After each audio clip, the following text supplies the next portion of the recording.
That's an interesting perspective. But this Philadelphia Eagle team that are the reigning champions that is facing such a loaded schedule, they are 8-2, and by virtue of their win earlier in the season over the Rams, who are also 8-2, they are in pole position for the 1 seed. Lions now fall out of the grid for the moment, but clearly they're a team who will be heard from down the line. All right, Swag, I want to start with you on this Lions-Eagles game. It was my contention that the 4 teams we saw play yesterday are the class of the NFC, Detroit and Philly, Seattle and LA, which we'll get to in a moment. I'm really out on a limb here.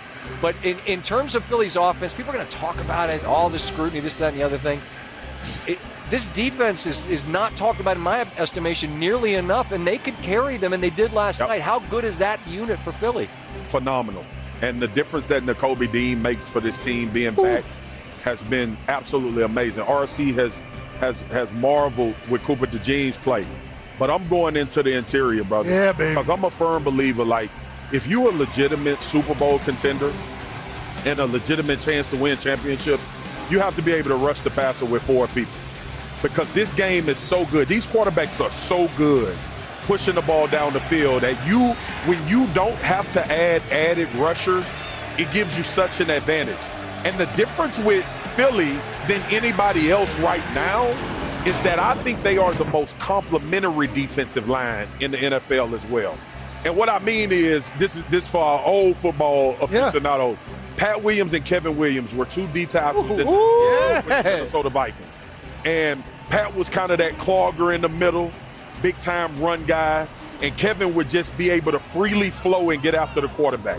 They got that with Jalen Carter and Jordan Davis. And the other part of that is when you bring in Jalen Phillips, who now is getting one-on-ones because Jalen Carter is still respected by offensive coordinators. Oh, yeah. They got to figure out a way to take care of him. It has started to cause a tremendous amount of problems for scheme. And then the secondary is playing well. I'll lead at the RC. I have a crush on Philadelphia's D-line, bro. Yeah. And it's because they're not selfish, and I'll explain that as we go. It's because they can all win one-on-ones. Every last man, when they get the one-on-one, they are starting to exploit it. Yep. And I think now in the NFL, like as we look at teams and we try to identify units that can carry you and things that you can do to have an advantage, I think right now the Philadelphia Eagles defensive line is the best unit in the league based on how they're playing right now. Now, that's hard for me to say because I love Seattle. But I think Philly right now is the most connected and most disruptive unit when it comes to run and pass. They hold Green Bay to 10, they hold Detroit to 6, and they get those wins. They're great in all 3 levels. Yeah. The D-line is fantastic. The linebackers, Nakobe Dean, Zach Bond, and Campbell, all of them are players that can blitz well, they can get back in coverage, they're aggressive in the run. The safeties, Cooper DeJean, Adoree Jackson is playing better now. I mean, the defense is playing. I mean, Jalen Carter and Jordan Davis were basically volleyball players for half the game yesterday. They were batting down balls left and right. You know how hard that is for Detroit? They like all that stuff in cutting over the middle off that play action. That throws them all out of rhythm. The game plan specific that Vic Fangio, it was a point of emphasis in practice. I haven't talked to anybody. Get your hands up. Yeah. Well, and it took away a lot from Detroit. Now, as great as Philadelphia's defense was, it seemed that the defenses of both the Rams and the Seahawks were both on display in a game against high-flying offenses, and you guys know how this goes. You get longer in the season, all those offenses are going to go away, and those defenses are going to show out. What'd you see in that game, Mark? Well, I would say this. That's 2 of the best defenses in all of football. I agree. And if you look at the Seattle Seahawks, you're going to come away from that game thinking to yourself, Sam Darnold threw 4 interceptions, put us in bad situations. You were also a field goal away from winning that football game because of the way you were able to play here. You're going to look at Sam Darnold. It was all about the pressure in the middle of the pocket. He's pressured. He's falling away. He doesn't identify Kendricks. It's an interception. And now you're going to see once again he's going to get pressure on a twist. Now outside, Jacoby Durant can now sit on the out route. This is cover 4. That's supposed to be the weakness of the defense. But when you know you're going to get pressure, you don't have to get pushed up the field. And now you're going to get pressure in his face one more time. He's not paying attention to a 2-man under. He has to bend in front of that safety. Kendricks with another interception. You leave that game thinking to yourself, Sam Darnold can't play like that if we want to win.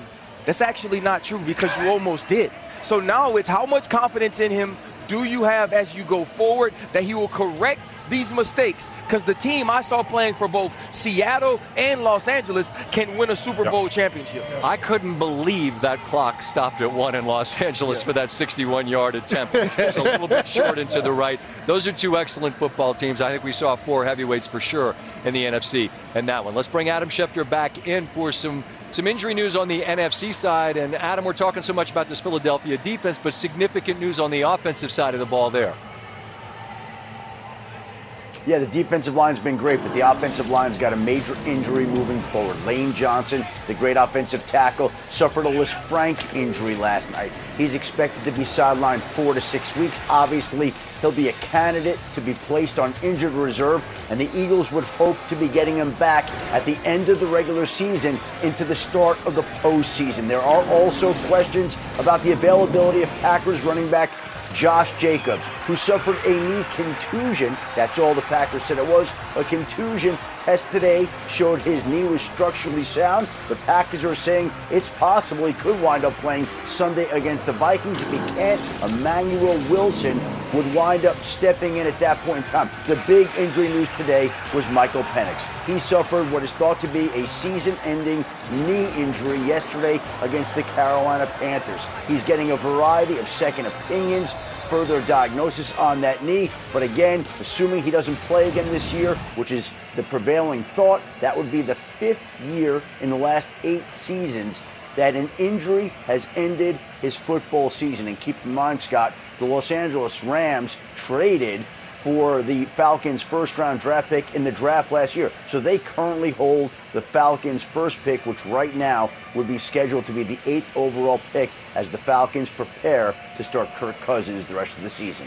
Right, and that Cousins' situation is its own story, obviously, and all the money that they owe him, but he'll apparently get some runway here at the end of the season. Adam, thank you very much for the time and your reports. More to come. I was trying to get that joint edge straight across, but I couldn't find him, though, so I had to just go to my Understood. guy. Boy. You see a lot of stuff in Vegas. I'll just leave it there. Troy Aikman, the Hall of Famer and Super Bowl champion 3 times, is our guest. And my best friend. And I'm so sick of y'all leaving that off in the introduction, bro.